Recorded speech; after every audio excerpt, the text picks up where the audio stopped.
if I sent out a handbill about today's service in advance of being here. By the way, folks, I'm preaching today how you could make $1 million by tomorrow. Do you think more people would have come out? Maybe. Or if I put it in the handbill, my sermon topic today is how to be a better Christian, and it's probably going to hurt. Maybe we'd have even less people here today.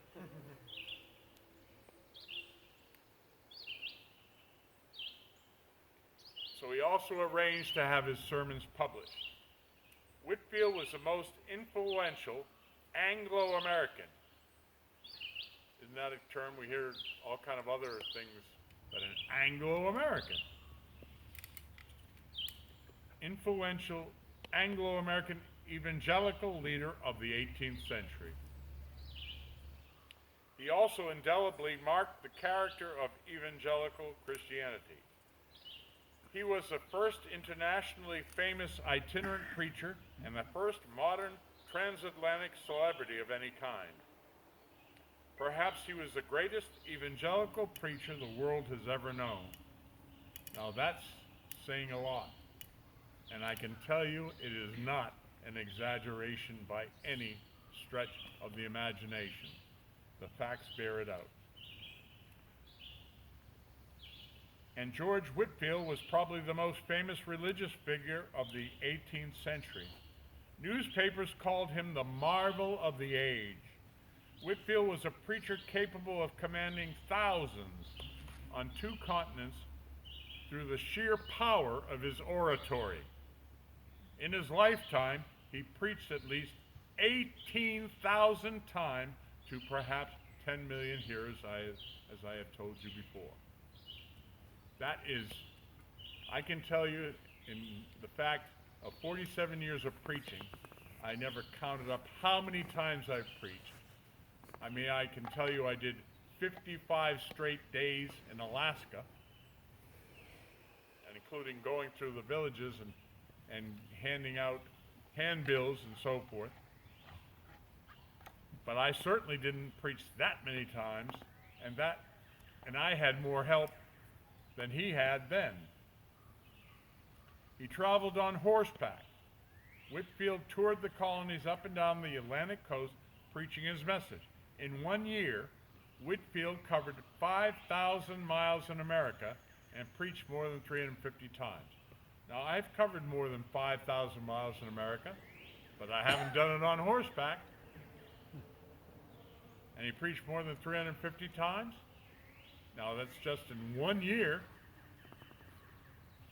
while riding on horseback across difficult terrain, difficult weather, and so forth.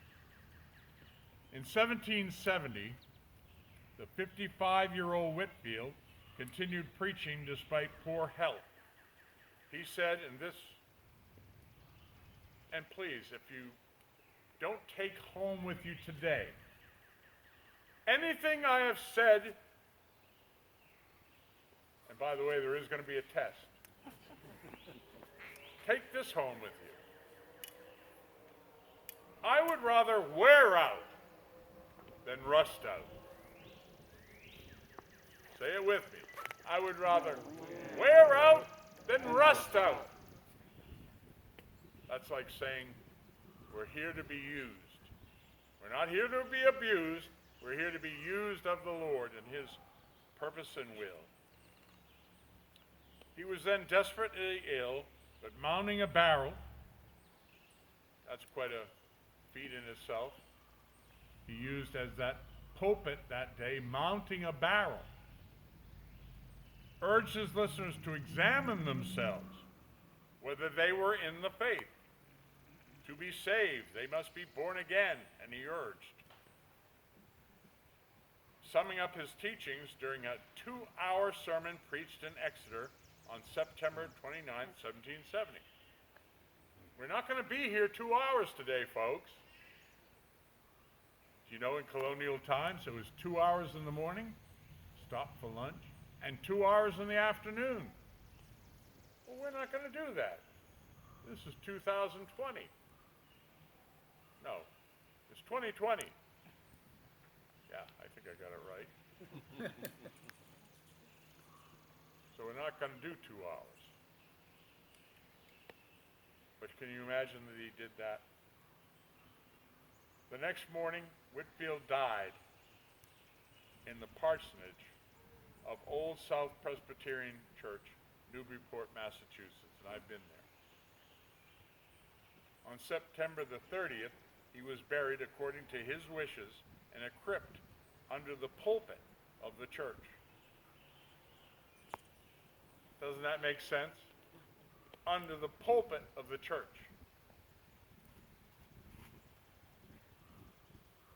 A bust of Whitefield is in the collection of the Gloucester City Museum and Art Gallery.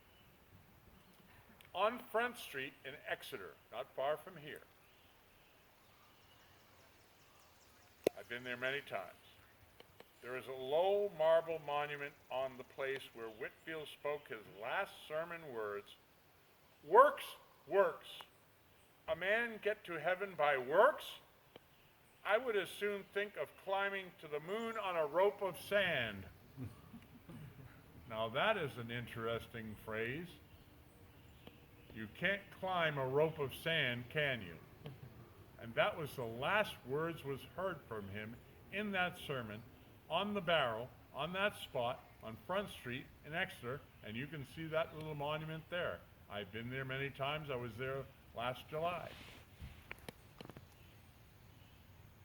And of course, it marks Exeter's place in the history of a worldwide sweeping revival movement known as what?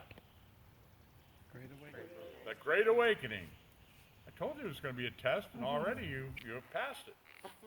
A Great Awakening which was a major factor in the war for American independence, which we are celebrating and commemorating this week. George Whitefield, hero of the early Methodist movement. George Whitefield, somebody I'm glad to say I have tried to model myself after, and glad to say not only was he a hero of the early Methodist movement, and you can take this home with you, he was also a hero of patriot, pastor, preacher, evangelist, gospel singer, Garrett Lear, who stands before you today. That's me.